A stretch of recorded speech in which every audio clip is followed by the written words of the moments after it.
Assalamualaikum warahmatullahi wabarakatuh. Alhamdulillah, sahabat-sahabatku semuanya, dimanapun Anda berada, yang senantiasa mendengarkan dari kajian tentang tauhid ataupun i'tiqad maupun fikih dari dasar, yaitu secara bertahap-tahap kita mengenal dari hukum-hukum fikih maupun i'tiqad yang benar kepada Allah Subhanahu wa taala, itu i'tiqadnya Ahlus Sunnah wal Jamaah.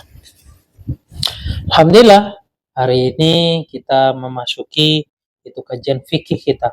Kemarin kita membahas dari tauhid, yaitu tentang i'tiqad, mengenal dari zatnya Allah, dan bagaimana seorang musannif telah bercerita terjadinya ia membuat dari karya tulis beliau, bahkan di situ beliau memulai dengan pujian-pujian kepada Allah dan sholawat yang tiada hentinya kepada Rasulullah SAW. Alhamdulillah, saat ini kita sudah memasuki dari kajian fikih kita tentang wudhu. Kemarin yang belum mendengarkan dari fikih sebelumnya, silakan kalian melihat video-video sebelumnya untuk mendapatkan kefahaman yang lebih maksimal di dalam mendapatkan kajian untuk pemula. Nah, saat ini kita akan melanjutkan dari kajian yang kemarin, yaitu tentang niat wudhu. Seperti biasanya, sebelum kita melanjutkan dari kajian kita akan berdoa kepada Allah dengan Al-Fatihah.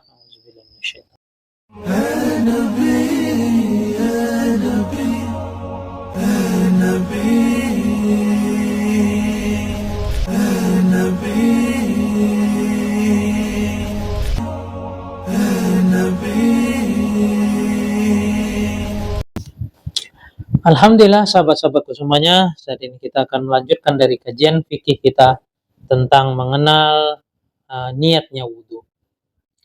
Yang mana dari kemarin-kemarin sudah saya jelaskan, ini ulama telah menulis dengan tanya jawab untuk memudahkan dari kita mengenal dari syariat-syariat dasar ini lebih mudah untuk kita kenal.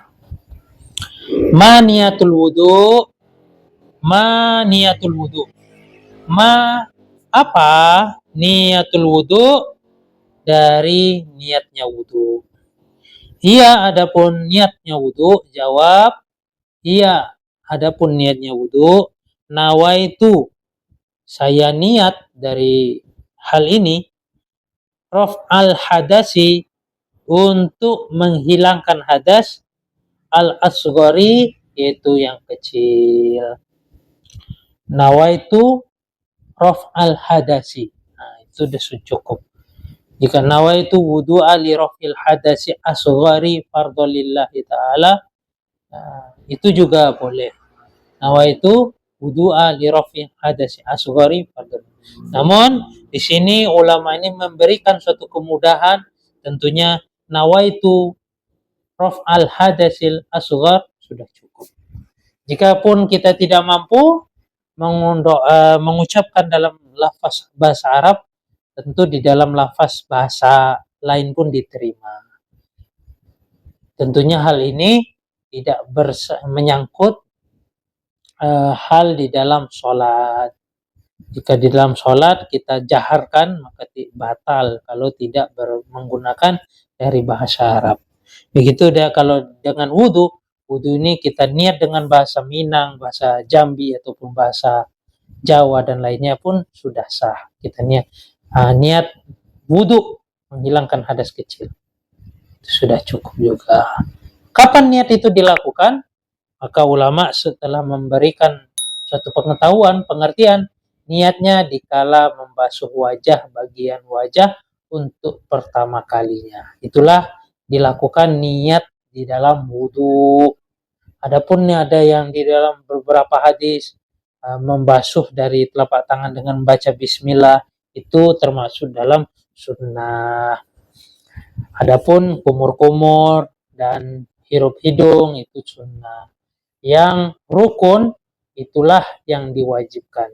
Jika suatu rukun tersebut ditinggalkan, tentu menyebabkan wudunya tidaklah sah. Karena rukun tersebut harus ditunaikan sedemikian rupa.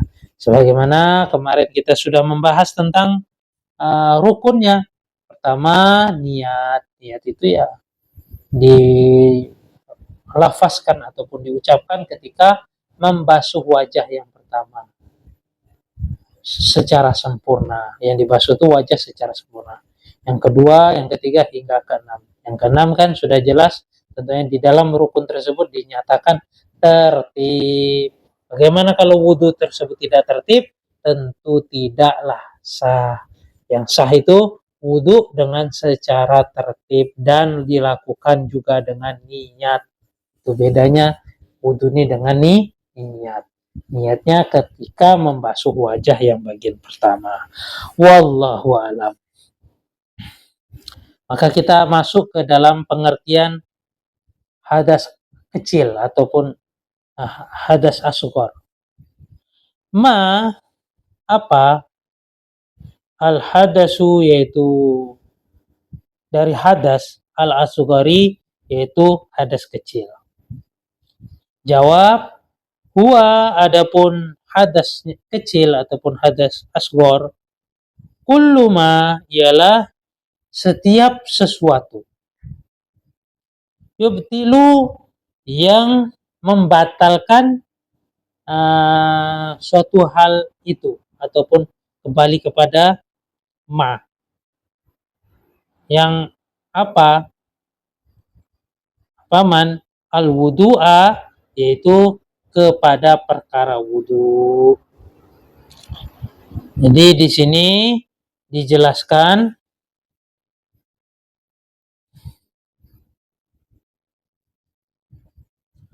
ma hadasul asghar, apa yang dikatakan dari hadas kecil. Ada jawabnya wa kullu ma yubtilul wudu. Wa adapun hadas kecil kullu ma yang mana sesuatu hal tersebut yubtilu yang bisa menyebabkan dari perkara itu batal al wudu'a yaitu wudu. Di sini dijelaskan lagi selanjutnya soal ma alladzi yubtilul wudu, apa saja yang menyebabkan dari membatalkan wudu. Jadi kita sudah mengenal dari apa yang dikatakan hadis kecil. Yaitu hadas kecilnya yaitu yang bisa membatalkan dari perkara wudu. Itulah yang disebut hadas kecil. Saat ini kita memasuki apa saja hadas kecil tersebut. Nah, maka jawabnya alladzi adapun setiap sesuatu yubtilu yang bisa membatalkan dari alladzi ataupun dari wudu tersebut, al wudu'a pada wudu, khamsun yaitu ada 5 macam. Al awalu adapun yang pertama, khuruju syai'in min ahadis sabilain.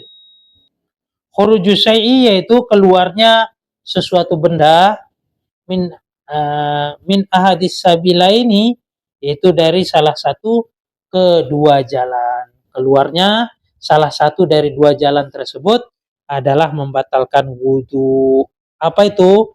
Kencing maupun buang air besar. Wallahu a'lam.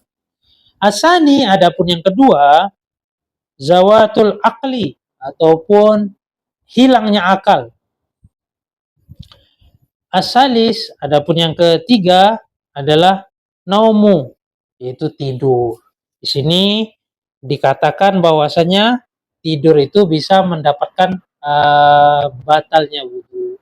Nanti ada perincian-perincian lagi di mungkin pertemuan yang akan datang lagi membahas tentang yang mana membatalkan wudu dari tidur ini. Nah, begitu.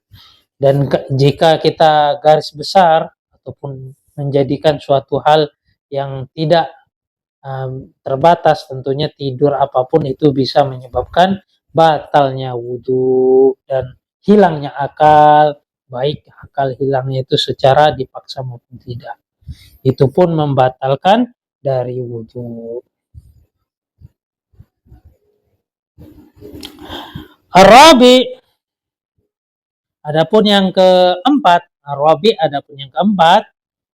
lamsul mar'ati, yaitu dari menyentuh dari seorang wanita, al-ajnabiyati, yaitu wanita yang bukan mahram, yaitu wanita ajnabiyah. Al-khamis, adapun yang kelima, lamsul qubli, ialah menyentuh dari kubul, au duburi, ataupun dubur, kubul dan dubur. Bibatinatil kafi, yaitu dari kedua telapak tangan, yang mana di dalamnya telapak tangan. Biasanya ulama mengatakan bagian-bagian yang tertutup ketika kita tempelkan demikian, itulah yang disebut dengan telapak tangan. Jadi jika dia terkena dari kubul maupun dubur, maka bisa menyebabkan batalnya wudhu. Wallahu a'lam. Ini saat ini kita masih membahas dari seputar tentang wudhu. Tentunya besok insya Allah kita akan melanjutkan dari pembagian-pembagian yang mana yang belum bisa kita mengenal apa itu wanita ajnabi dan selanjutnya. Alhamdulillah hari ini sampai di sini saja kajian kita. Semoga kajian yang singkat ini bisa bermanfaat. Jika kalian merasa video ini bermanfaat, silahkan kalian share sebanyak-banyaknya dimanapun. Lalu jangan lupa tekan subscribe, karena dengan subscribe tersebut kalian akan mendapatkan notifikasi dari kajian saya selanjutnya. Kurang lebihnya saya minta maaf sebesar-besarnya. Wabillahi taufiq wal hidayah. Assalamualaikum warahmatullahi wabarakatuh.